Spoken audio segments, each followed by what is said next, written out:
तर नमस्कार मंडळी, माझ्या आणखीन एका मिनी ब्लॉग मध्ये तुमचं स्वागत आहे। आज मामाच्या मुलाच्या बायकोचा बर्थडे होता। बर्थडे होऊन पार महिना होऊन गेलाय, पण व्हिडिओ बनवायला आज टाइम भेटलाय। इकडे मामाचे धाकले चिरंजीव वाढदिवसाला आलेल्या पाहुणे मंडळींसोबत गप्पा मारत होते आणि ज्याच्या बायकोचा बर्थडे असे थोरले चिरंजीव ऑनलाईन आणि डिजिटल अशा सगळ्या प्रकारचे काम करण्यासाठी पंचक्रोशीत प्रसिद्ध असलेले सचिन शेठ घरी आलेल्या क्लायंटचे कुठले तरी आडलेले काम करून देत होते। क्लायंट म्हणजे शेतीशास्त्र आणि आधुनिक शेतीविषयी भरपूर ज्ञान असणारे आमचे मित्र प्राध्यापक बाबासाहेब गायकवाड। त्यांना शेतीविषयक नवीन YouTube चॅनल खोलायचा होता, त्यासाठी आले होते। इकडे स्वयंपाक खोलीत आलेल्या पाहुण्यांची पोटपूजेची तयारी चालू होती। तिथेच बर्थडे गर्ल पण उपस्थित होती। लगेच तिला शुभेच्छा देऊन टाकल्या।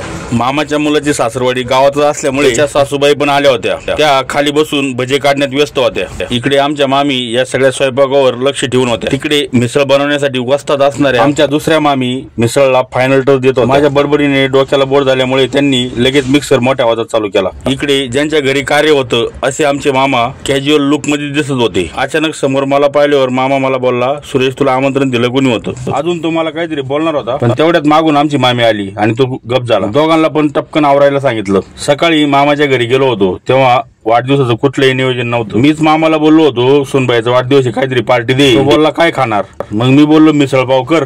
माझं बोलणं सिरियस घेऊन त्याने मग पार्टीचा शब्द पूर्ण केला। वाढदिवसाला बराच उशीर झाला होता। इकडे राहुल शेठने गप्पाच्या नादात दाबून धरलेले पाहुणे पण आता बोर व्हायला लागले होते। शेवटी मग वाढदिवस सेलिब्रेशनला सुरुवात झाली। ओवाळण्याचा मान आधी ह्या मामीला भेटला, नंतर मग बर्थडे गर्लची मम्मी आली आणि आपल्या जावायचे केकचे पैसे वसूल व्हावं म्हणून त्यांनी ओवाळल्यानंतर ताटात पैसे टाकले आणि चमत्कार झाला। त्यांच्यानंतर जे ओवाळायला आले होते त्यांनी प्रत्येकाने चालू असलेल्या कॅमेऱ्याच्या दबावामुळे वैष्णवीच्या हातात पैसे द्यायला सुरुवात केली। या मामीने जरा अपडेट होऊन डायरेक्ट साडी दिली। या सगळ्या गडबडीत मावशीने पण टपकन फोटो काढून घेतला। मग वैष्णवीचे सासू सासरे असणाऱ्या आमच्या मामा मामीची एंट्री झाली आणि मग मामाच्या येनबाईने सुरू केलेल्या पैसे देण्याच्या परंपरेला शेवटी मामाने पूर्ण विराम दिला। जमा झालेले केकचे पैसे पाहून हा भाऊ पण मोठ्या उत्साहात केक घेऊन आला आणि मग आमच्या एका मामीने ते ऐतिहासिक हॅपी बर्थडेचं गाणं सुरू केलं आणि एक वाक्य म्हटल्यानंतर दुसरं वाक्य न आल्यामुळे मामीने अर्जंट ब्रेक मारला। 2 सेकंद फक्त टाळ्याच चालू होत्या। मग राहिलेल्या गाण्याचा शेवट मीच केला। इकडे लोकांना जेवायला टाइम झाला होता आणि हा भाऊ ताट हातात घेऊन बायकोला 5 मिनिटं ओवाळीत होता।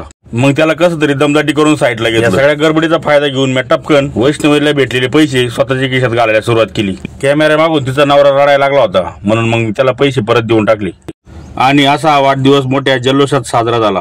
आणि मग खऱ्या मेन कामाला सुरुवात झाली। जेवायला पंक्ती बसल्या होत्या। जेवणारे कमी आणि वाढणारे जास्त अशी परिस्थिती झाली होती। जेवायला मिसळपाव, जिलेबी, फरसाण, चपाती, खोबऱ्याची मिरची असे बरेच आवडते आयटम होते। तर संपूर्ण ब्लॉग पाहिल्याबद्दल तुमच्या सगळ्यांचे धन्यवाद। परत भेटू पुढच्या अशा एखाद्या अत्रकी ब्लॉग मध्ये।